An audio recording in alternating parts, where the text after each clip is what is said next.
Hello കൂട്ടുകാരെ, എല്ലാവർക്കും പുതിയ വീഡിയോയിലേക്ക് സ്വാഗതം. വീഡിയോ ഇഷ്ടമായാൽ വീഡിയോ ലൈക്ക് ചെയ്യാനും ചാനൽ സബ്സ്ക്രൈബ് ചെയ്യാനും മറക്കില്ല കേട്ടോ. എൻ്റെ പേര് സുധീഷ്, വയസ്സ് 20, ഡിഗ്രി കഴിഞ്ഞ് ഇപ്പോൾ വീട്ടിൽ വെറുതെ ഇരിക്കുന്നു. അച്ഛൻ്റെ പേര് ഉത്തമൻ, 50 വയസ്സുണ്ട്, ആശാരിപ്പണിക്കാരനാണ്. അമ്മയുടെ പേര് സരിത, വയസ്സ് 42, ജോലിയൊന്നുമില്ല, വീട്ടമ്മയാണ്. അമ്മയുടെ കാര്യത്തിൽ വയസ്സൊക്കെ വെറുതെയാണെന്ന് തോന്നിപ്പോകും. കാരണം അത്രയ്ക്ക് സുന്ദരിയുമാണ്. കണ്ടാലാണെങ്കിൽ വയസ്സ് ഒട്ടും തോന്നിക്കത്തുമില്ല. വെളുത്ത് അല്പം തടിച്ച രൂപഭംഗി, നീളമുള്ള മുടി, എല്ലാം എടുത്തു പറഞ്ഞ് ബോറടിപ്പിക്കുന്നില്ല. എല്ലാം കൊണ്ടും കാണാൻ കൊള്ളാം. നാട്ടുകാരിൽ പലരും ഒളിക്കണ്ണിട്ട് നോക്കുന്ന ദേവത. അച്ഛന് ആശാരിപ്പണി എന്ന പേര് മാത്രമേ ഉള്ളൂ. ചെറിയ വർക്കാണ് ചെയ്യുന്നത്. അതുകൊണ്ട് തന്നെ കൂടുതൽ കാശൊന്നും കൈവരുന്നില്ല. വലിയ വർക്കൊക്കെ പിടിക്കാൻ അച്ഛന് പേടിയാണ്. പിന്നെ കടയിൽ ജോലിക്കാരും കുറവാണ്. അമ്മ പലപ്പോഴും പറയാറുണ്ട്, അല്ലെങ്കിലും നിങ്ങളെ കൊണ്ട് ഒരു പണിക്കും കൊള്ളില്ലെന്ന്. ആ പറഞ്ഞതിൽ രണ്ടർത്ഥമുണ്ടെന്ന് എനിക്ക് പിന്നീടാണ് മനസ്സിലായത്.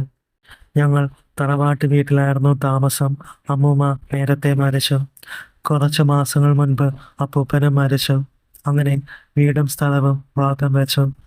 അച്ഛൻ്റെ സഹോദരന്മാർക്ക് സ്വന്തമായി വീടുണ്ടായിരുന്നത് കൊണ്ട് അവർക്ക് വലിയ ബുദ്ധിമുട്ടൊന്നും ഉണ്ടായിരുന്നില്ല.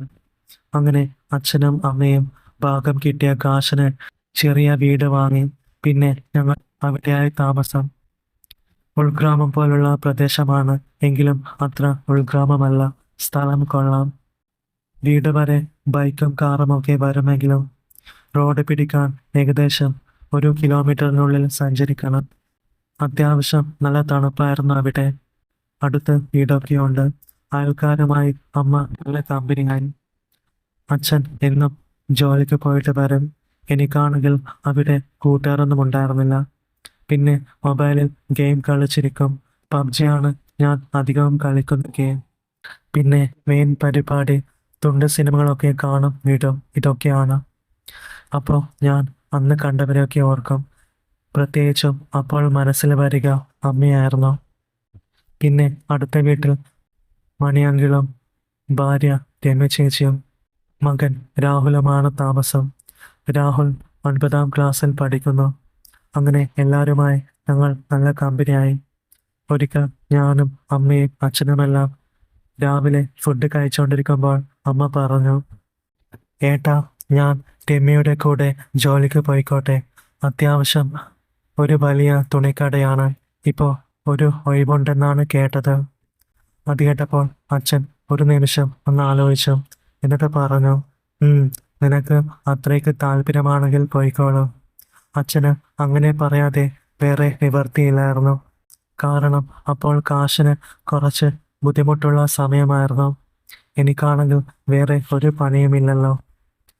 അങ്ങനെ ഞാൻ അന്ന് രാത്രി തുണ്ട് കണ്ട് വിട്ടു. പിറ്റേന്ന് രാവിലെ അമ്മ എന്നെ ഉറക്കത്തിൽ വിളിച്ചു.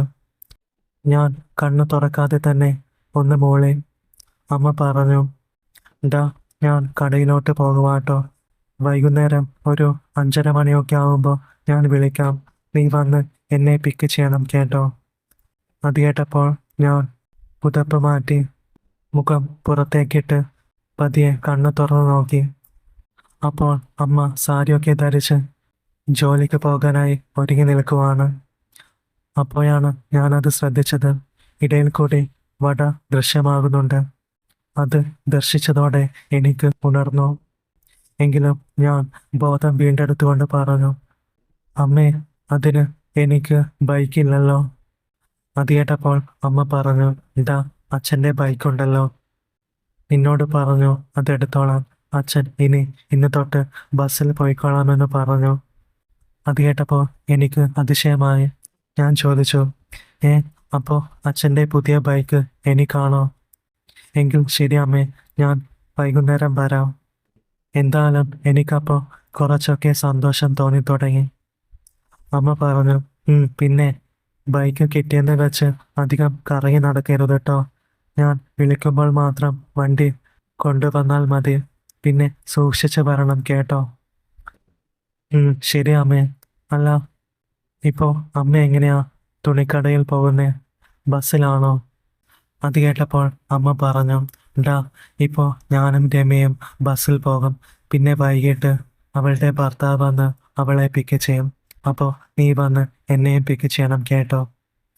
അത് കേട്ടപ്പോൾ എനിക്ക് സന്തോഷമായി. ഇനി ഞാനും ഭർത്താവിനെ പോലെ ആകുമോ? ഞാൻ വെറുതെ ആലോചിച്ചു. ഞാൻ പറഞ്ഞു, ശരി അമ്മേ, ഞാൻ വന്നോളാം. എന്നാ ഓക്കെ. നീ ഫുഡൊക്കെ സമയത്തിന് എടുത്ത് കഴിച്ചോളണം കേട്ടോ. ഒന്നിനും മുടക്കമുണ്ടാവരുത്. ശരി അമ്മേ, ഞാൻ കഴിച്ചോളാം. അപ്പോഴേക്കും രമ്യ ചേച്ചി വീടിന് പുറത്തെത്തി അമ്മയെ വിളിച്ചു. വാ സരിതേ, പോകണ്ടേ? ഹാ രമ്യേ, നീ എത്തിയോ? ഞാൻ ദേ വരുന്നു. അതും പറഞ്ഞ് അമ്മ പുറത്തേക്ക് നടന്നു. സത്യത്തിൽ പറയാതിരിക്കാൻ വയ്യ. രമ്യ ചേച്ചിയെ കാണുമ്പോൾ എനിക്ക് വല്ലാത്തൊരു ആകർഷണമാണ്. കണ്ടയുടനെ വല്ലാതാകും. ചേച്ചിയെ കാണാൻ ഇരുനിറമാണെങ്കിലും അടിപൊളിയാണ്. അല്പം വണ്ണമുള്ളത് കൊണ്ടാണ് ചേച്ചിക്ക് ഇത്രയും അഴക്.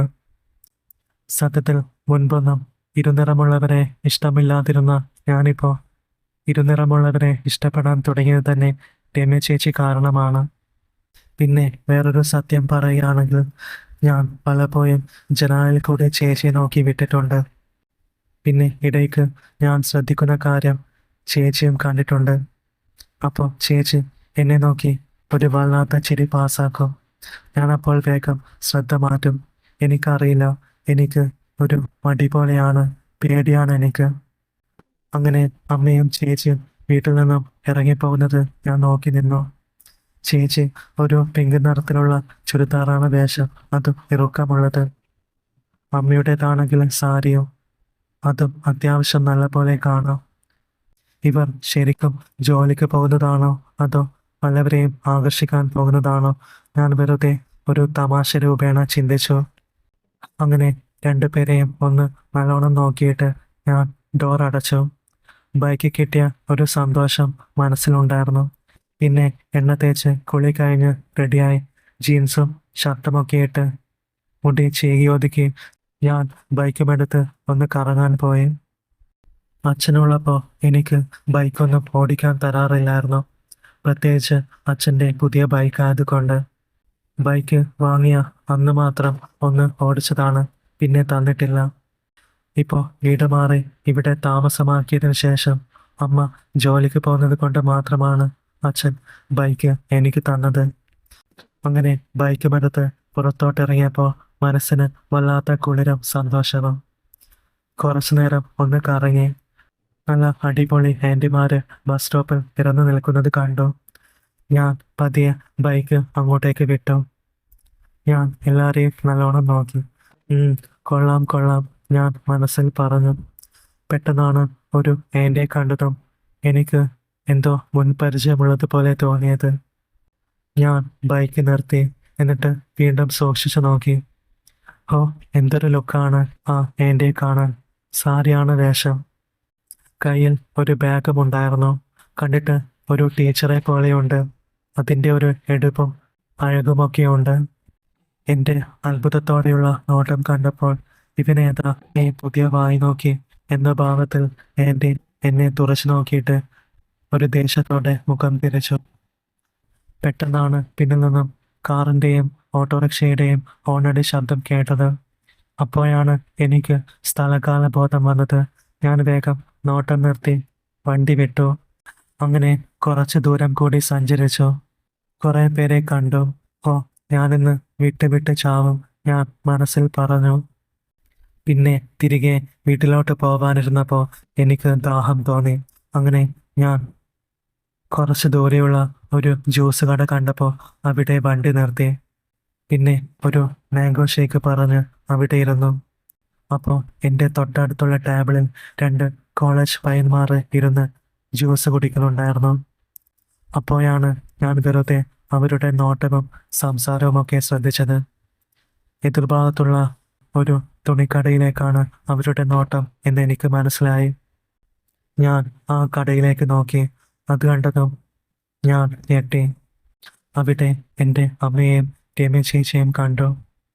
ഓഹോ, അപ്പോൾ ഇവർ ഈ തുണിക്കടയിലാണല്ലേ ജോലി ചെയ്യുന്നത്. ഞാൻ വിചാരിച്ചത് കുറച്ചപ്പുറത്തുള്ള തുണിക്കടയിലായിരിക്കുമെന്നാണ്. അങ്ങനെ ഞാൻ മാംഗോ ഷേക്കും കുടിച്ചുകൊണ്ട് ആ പിള്ളേര് പറയുന്നത് ഒന്ന് ശ്രദ്ധിച്ചു. ഡാ വിനു, എന്തൊരു വലിപ്പമാടാ ആ ചക്കയ്ക്ക്. അത് കേട്ടപ്പോൾ മറ്റേ പയ്യൻ മറുപടി പറയുന്നു, മാമ്പഴങ്ങളും കൊള്ളാം, പക്ഷേ എനിക്ക് കൂടുതൽ ഇഷ്ടപ്പെട്ടത് ആ വരിക്ക ചക്കയാണ്. അത് പൊളിച്ച് നല്ലോണം തിന്നണം, നല്ല രുചിയായിരിക്കും. അതൊക്കെ കേട്ടപ്പോൾ ഞാൻ ഞെട്ടിയെങ്കിലും എനിക്കും വല്ലാതായിരുന്നു. എന്നിൽ ചലനം സംഭവിച്ചു, കൂടാതെ ദേഷ്യവും വന്നു. ഞാൻ മാംഗോ ഷേക്കും കുടിച്ചുകൊണ്ട് എതിർഭാഗത്തുള്ള ആ കടയിലേക്ക് നോക്കിയപ്പോൾ അമ്മയും രമ്യ ചേച്ചിയും ഏതോ കസ്റ്റമറോട് സംസാരിക്കുന്നതാണ് കണ്ടത്. അവരാണെങ്കിൽ ജ്യൂസ് കുടിച്ചു കഴിഞ്ഞിട്ടും പോവാതെ അവിടെ തന്നെ വായി നോക്കിയിരിപ്പാണ്. എനിക്ക് സഹിച്ചില്ല.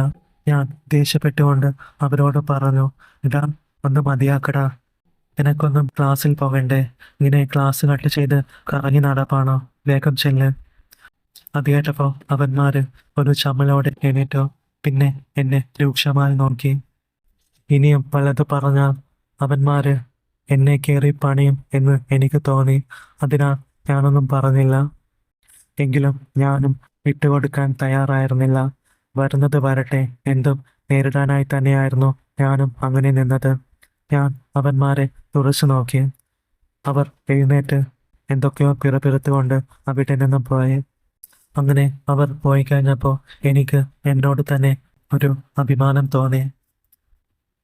ഞാൻ അങ്ങനെ അവിടെ ഇരുന്ന് മാംഗോ ഷേക്ക് കുടിച്ചുകൊണ്ടിരിക്കുമ്പോഴാണ് താഴെ അത് ശ്രദ്ധിച്ചത്. അതങ്ങനെ വല്ലാതായി നിൽക്കുവാണ്. ആ പിള്ളേര് അങ്ങനെയൊക്കെ പറഞ്ഞെങ്കിലും അത് ശരിക്കും കൊണ്ടത് എനിക്കാണെന്ന് അപ്പോൾ മനസ്സിലായി. ഇനി എന്തു ചെയ്യും? അതാണെങ്കിൽ അങ്ങനെ പുഷ്പരാജിനെ പോലെ നിൽക്കുവാണല്ലോ. അങ്ങനെ മാംഗോ ഷേക്ക് കുടിച്ചു കഴിഞ്ഞിട്ടും ഞാൻ കുറച്ചു നേരം അവിടെ തന്നെ ഇരുന്നു. ആ കടയിലെ ചേട്ടനാണെങ്കിൽ എന്നെ തന്നെ ശ്രദ്ധിക്കുകയായിരുന്നു. പിന്നെ അടുത്ത് വന്ന് ചോദിച്ചു, മോനെ ഇനി എന്തെങ്കിലും വേണോ? വേണ്ട ചേട്ടാ, ഞാൻ ഒരു പരുങ്ങലോടെ മറുപടി പറഞ്ഞു. അങ്ങനെ കുറച്ച് നിമിഷങ്ങൾ പിന്നിട്ടു. വീണ്ടും ആ ചേട്ടൻ എന്നെ തന്നെ നോക്കി. ഇവനെന്താ മാംഗോ ഷേക്ക് കുടിച്ചു കഴിഞ്ഞിട്ടും ഇവിടെ നിന്നും പോകാത്തത് എന്ന ഭാവം ആ മുഖത്തുണ്ടായിരുന്നു. ഞാനാണെങ്കിൽ അങ്ങനെ പരുങ്ങിയിരിപ്പാണ്. അതിനെ ഒന്ന് അടക്കി വെക്കാൻ ഞാൻ പല പണികളും നോക്കി, പക്ഷെ പറ്റുന്നുണ്ടായിരുന്നില്ല. ഇതിൻ്റെ ഒരു കാര്യം, ഇതിനെന്താ ഒരു സമയബോധമില്ലാത്തത്? ഞാൻ പിറുപിറുത്തു. വീണ്ടും ആ ചേട്ടൻ എന്നെ ഒരു വല്ലാത്ത നോട്ടം നോക്കി. എനിക്കാണെങ്കിൽ ദേഷ്യവും ചമ്മലും ഒരുപോലെ വന്നു.